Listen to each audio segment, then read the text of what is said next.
Hello everyone, कैसे हो आप सभी लोग। आई होप बढ़िया ही होंगे।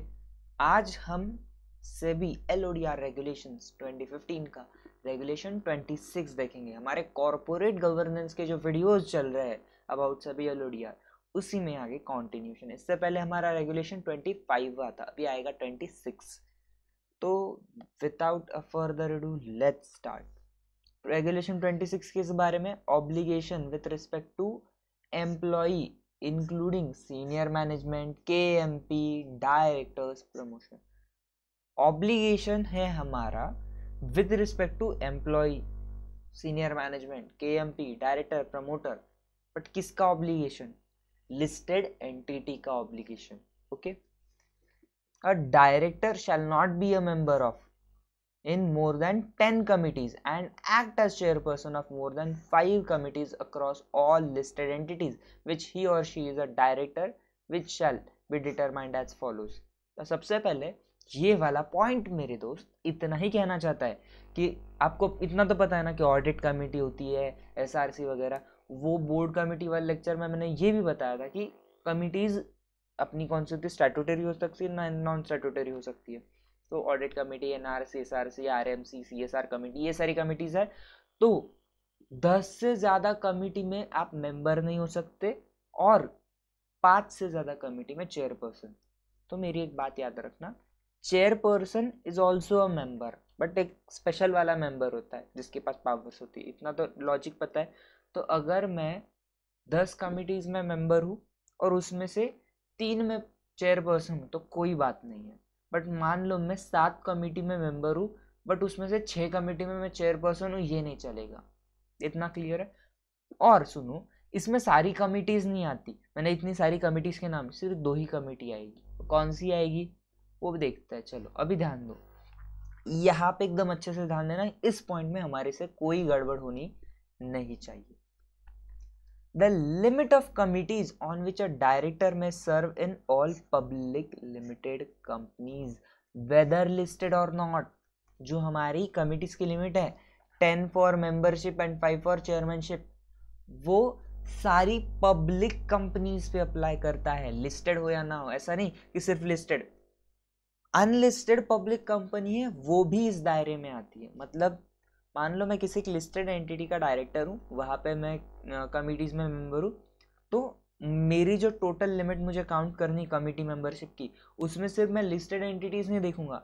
मैं किसी XYZ कंपनी है, वो लिस्टेड नहीं है लेकिन वो पब्लिक कंपनी, वो वाली भी लिमिट देखूंगा कि अगर मैं वहाँ पे चेयरमैन हूँ या फिर मेंबर हूँ किसी कमेटी में, वो भी गिनना है। And shall be included all public limited companies shall be included and all other companies। इसके अलावा सारी कंपनी, कौन सी? Private limited company, foreign company, section 8 company shall be excluded. Sir एक क्वेश्चन है। फॉरेन कंपनी, ये high value debt listed entity, वो listed वो छोड़ दो। फॉरेन कंपनी सेक्शन 8 कंपनी का अनलिस्टेड है तो क्या इन्होंने वहाँ पे लिखा है? नहीं तो मान के चलना है कि सेक्शन 8 कंपनी और फॉरेन कंपनी प्राइवेट हो या पब्लिक हो, दोनों इंक्लूडेड। Okay, simple. एंड ये वाला पॉइंट एकदम से क्या बोल सकते उसको, एकदम ऐसे गले में पक्का बैठा कर, वॉट एवर द केस, रहने दो। For the purpose of determination of limit, chairmanship and membership of audit committee and stake holders committee alone shall be considered. अरे वाह, इतना पॉइंट है, गड़बड़ नहीं होनी चाहिए। सिर्फ 2 ही कमिटीज है जिनमें ये लिमिट देखी जा सकती है। कौन सी? ऑडिट कमेटी और stake holder relationship committee.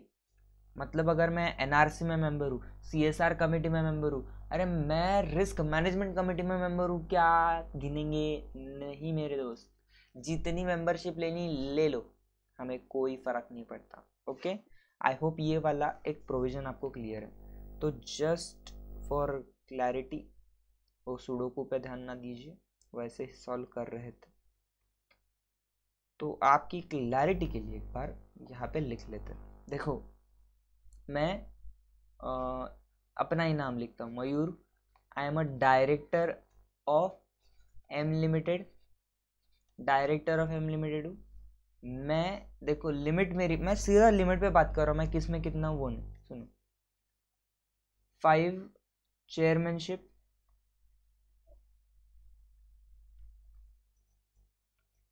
and maximum 10 membership ले सकता हूँ।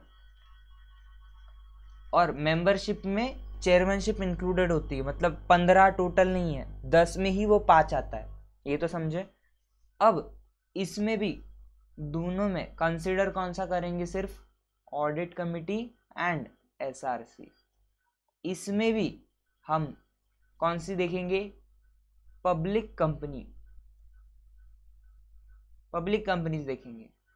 और इसमें कौन से नहीं आएंगे, हमने देखा प्राइवेट कंपनी, फॉरेन कंपनी, फिर इसके अलावा सेक्शन 8 कंपनी और high value debt listed entity, ये सब लोग नहीं आएंगे। गॉट इट, ये नहीं आएंगे। इतना क्लियर है, ये मैं इसलिए लिखा के दे रहा हूँ क्योंकि यही सबसे मेन पॉइंट है पूरे रेगुलेशन में, ये सबसे मेन पॉइंट है। गॉट इट, चलो आगे बढ़ते हैं सेकेंड वाले पॉइंट की तरफ। Every director shall inform listed entity about the committee position he और she occupies in other listed entity and notify changes as and when they take place. क्या करना है कि आप जिस भी लिस्टेड एंटिटी में हो उनको बताओ कि दूसरी किसी लिस्टेड एंटिटी में, याद रखो अदर लिस्टेड एंटिटी लिखा है, अदर कंपनी नहीं, मतलब अगर मैं किसी पब्लिक कंपनी हूँ वो सब बताने की जरूरत है, बट लिस्टेड एंटिटी में किसी और में मैं कमिटी में मेंबर हूँ, चेयरपर्सन हूँ, तो मैं जिस कंपनी में हूँ उनको बताना पड़ेगा कि देखो मैं यहाँ मेंबर हूँ। एंड क्या करना है, नोटिफाई चेंजेस, अगर मेंबर हूँ मैं और एक कमिटी में मेंबर बन गया वो बताना, अगर मैंने कमिटी छोड़ दी वो बताना है। Okay, simple. ये पॉइंट क्या कहता है, डिस्क्लोजर दो, बस। All members of board and senior management personnel shall affirm compliance with code of conduct of board and senior management on annual basis। कुछ पॉइंट में है क्या खास, नहीं, सिंपल सा point. Board of director, senior management जो भी लोग होंगे, उन्होंने जो board of director senior management के लिए कोड ऑफ कंडक्ट बनाया हुआ होता है उसको एनुअल बेसिस पे अफर्म करना, मतलब कंप्लाई करते रहना और बताना है कि कंप्लायंस हो रहा है। सिंपल सी बात है, ज्यादा कुछ नहीं। ओमिटेड, छोड़ दो इसे। अगला, senior management shall make disclosure up to the board of director relating to all material, financial, commercial transaction. Senior management में बोर्ड ऑफ डायरेक्टर्स को डिस्क्लोजर देना है ये मटेरियल, फाइनेंशियल और कमर्शियल ट्रांजैक्शन के बारे में। कब, where they have personal interest that may have a potential conflict of interest of listed entity at large. अब ये मैं बता चुका हूँ आपको कॉन्फ्लिक्ट ऑफ इंटरेस्ट क्या होता है, मतलब मेरा फायदा और कंपनी का फायदा इसमें थोड़ी सी टक्कर हो रही है तो कॉन्फ्लिक्ट ऑफ इंटरेस्ट बन रहा है, इसे कॉन्फ्लिक्ट बोलेंगे, समझे। तो अगर ऐसा कुछ आ रहा है तो आपने बोर्ड ऑफ डायरेक्टर को बताना है। Explanation for the purpose of this sub regulation conflict of interest relates to dealing in the shares of listed entity, commercial dealing with bodies which have shareholding of management and their relatives। ये समझाने की जरूरत है, वैसे तो नहीं है but ठीक है समझा देता हूँ कि कॉन्फ्लिक्ट ऑफ इंटरेस्ट को इन्होंने बहुत जनरलाइज कर दिया, लिमिट्स विमिट्स सब हटा दिया। बोले आप कंपनी में शेयर्स रखते हो, उसके शेयर्स में डीलिंग करते हो, that is conflict of interest. Commercial dealings करते हो, कोई भी ऐसी बॉडीज मतलब बॉडी कॉर्पोरेट्स में जिनका हम इसमें शेयर होल्डिंग हो मैनेजमेंट में एंड उनके रिलेटिव्स वगैरह, ये सारी चीज़ें। No employee including KMP, director, promoter of listed entity shall enter into agreement for himself or herself or on behalf of any other person with any shareholder or third party with regard to compensation or profit sharing in connection with dealing of securities of such listed entity। आगे एक permission लेनी हो बताया, यहाँ तक क्या कहना चाहते हो। बोलते हैं आप अगर लिस्टेड एंटिटी के एम्प्लॉय हो, कोई भी एम्प्लॉय हो, आपने किसी भी शेयर होल्डर या थर्ड पार्टी के साथ में कॉन्ट्रैक्ट या अग्रीमेंट एंटर नहीं करना है, भले ही वो खुद के लिए हो सकता है या आप किसी और बंदे के बिहाफ पे वो कॉन्ट्रैक्ट एंटर कर रहे हो, नहीं करने का। बट कौन सा कॉन्ट्रैक्ट, जो कि कंपनी की सिक्योरिटी से रिलेटेड हो सकता है, उस कंपनी के प्रॉफिट शेयरिंग के रिलेटेड हो सकता है, कॉम्पनसेशन प्रॉफिट शेयरिंग जो कि कंपनी की सिक्योरिटी से रिलेटेड हो, उसमें नहीं एंटर करना।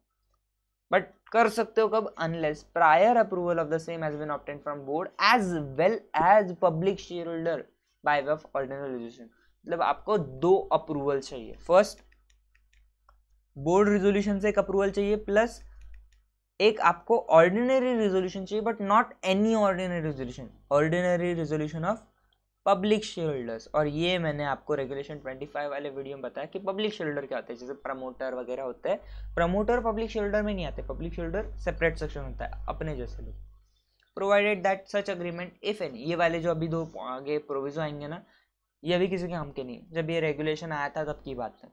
वेदर सबसिस्टिंग और एक्सपायर्ड, सबसिस्ट मतलब जो अभी चल रहा है, एक्सपायर्ड मतलब जो खत्म हो चुका था।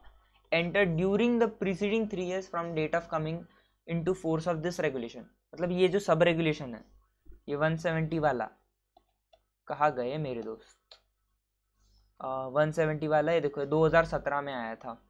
तो 2017 में आया था तो उसके 3 साल पहले पहले तक अगर कोई भी ऐसा कोई अग्रीमेंट किया था जो कि अभी भी चल रहा है या फिर पिछले 3 साल में खत्म हुआ था, वो स्टॉक एक्सचेंज को आपने बताना है for public dissemination. Public dissemination का मतलब ये होता है कि पब्लिक को डिस्क्लोजर्स देना, तो आपने इसको डिस्क्लोज करना है अगर 3 साल में पिछले एंटर किया था रेगुलेशन के। Provided further that subsisting agreement, अगर देखो सबसिस्टिंग या एक्सपायर्ड है तो वैसे तो आपने बताना ही है स्टॉक एक्सचेंज को, बट अगर सबसिस्टिंग है, अभी भी चल रहा है as on date of the regulation coming into 4, उसका आपने बोर्ड ऑफ डायरेक्टर से अप्रूवल लेना है बोर्ड मीटिंग में। ओके, सिंपल सी बात है, आप समझ गए होंगे।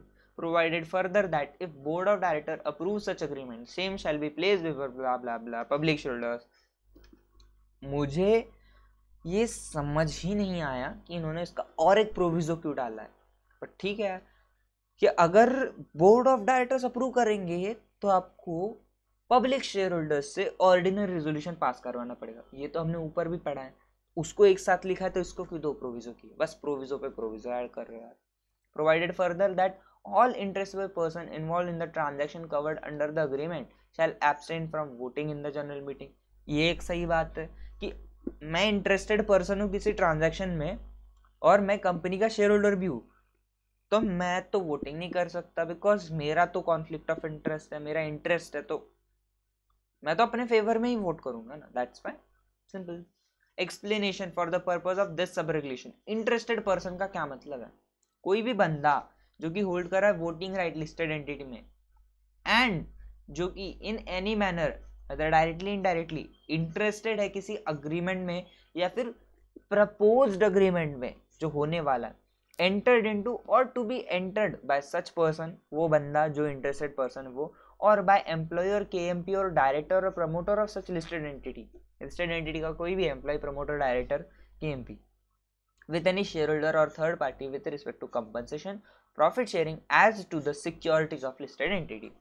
कोई भी बंदा जो कि कंपनी में वोटिंग राइट्स होल्ड कर रहा है और किसी भी तरीके से इंटरेस्टेड है किसी अग्रीमेंट में या प्रपोज अग्रीमेंट में जो कि एंटर किया जाने वाला पर्सन, कंपनी का कोई भी एम्प्लॉय वगैरह एंड कंपनी का other share holder with respect to compensation profit sharing in connection with securities, वही चीज। ओके, आई होप आपको ये समझ आ चुका होगा। अब एकदम जल्दी से नोट्स की तरफ बढ़ते हैं। तो लेट्स रिवाइज बचा हुआ पार्ट जो कि हमारा हैंड रिटन नोट से होगा, क्रिस्प नोट्स। देखो रेगुलेशन 26 किस बारे में है, obligation with respect to employees including senior management KMP and directors and promoters, वो 166 इग्नोर कर देना। First, cap on membership of audit committee and SRC. देखो कैप का मतलब होता है मैक्सिमम कैप, उससे ऊपर नहीं जा सकते, तो मैंने बस लैंग्वेज थोड़ी सी चेंज कर दी ताकि इसको रिमेंबर करने में आसानी हो।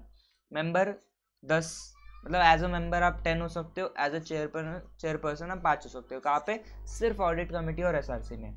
पब्लिक कंपनी लिस्टेड और नॉट इंक्लूडेड है, बट क्या इंक्लूडेड नहीं है, private company, section 8 company, high value debt listed entity, foreign company included नहीं है। डिस्क्लोजर देना है डायरेक्टरशिप ने about membership in other listed entity, membership in committees of other listed entities, समझ लो। बोर्ड एंड सीनियर मैनेजमेंट ने affirm करना है compliance with code of conduct of board and senior management, ये एक पॉइंट छोटा सा था। फिर 4th वाला ओमिटेड था। 5th वाला है कि senior management board of directors को डिस्क्लोजर देगा about any potential conflict of interest, जो कि इंटरेस्ट मटीरियल हो सकता है, कमर्शियल हो सकता है, फाइनेंशियल हो सकता है। फाइनली एक लास्ट वाला पॉइंट था, एम्प्लॉई शेयर होल्डर के साथ अग्रीमेंट कर सकता है लिस्टेड एंटिटी के with respect to compensation profit sharing in connection with dealing in security of listed entity subject to board resolution यानी approval of board and ordinary resolution of public shareholder. Ordinary resolution pass by public shareholder होना चाहिए और ये दोनों ही resolutions में interested person shall not vote. Sir आपने इसमें वो वाला नहीं दिया कि रेगुलेशन आने से पहले वाला, वो तो भी पॉइंट हो चुका है ना, 2017 की बात चल रही है, वो अभी का देखो है. It's not necessary right now. And जो एक्सप्लेनेशंस है वो जनरल नेचर के, तो आई होप आपको समझ आ चुका होगा. आई होप आपको ये लेक्चर पसंद आया, एकदम शॉर्ट क्रिस्प रखा है ताकि जल्दी से आपका रिवीजन हो जाए. Thank you for watching the video. मिलते हैं अगले लेक्चर में, तब तक के लिए बाय बाय, टेक केयर, खुश रहो और मज़े में रहो मेरे दोस्त.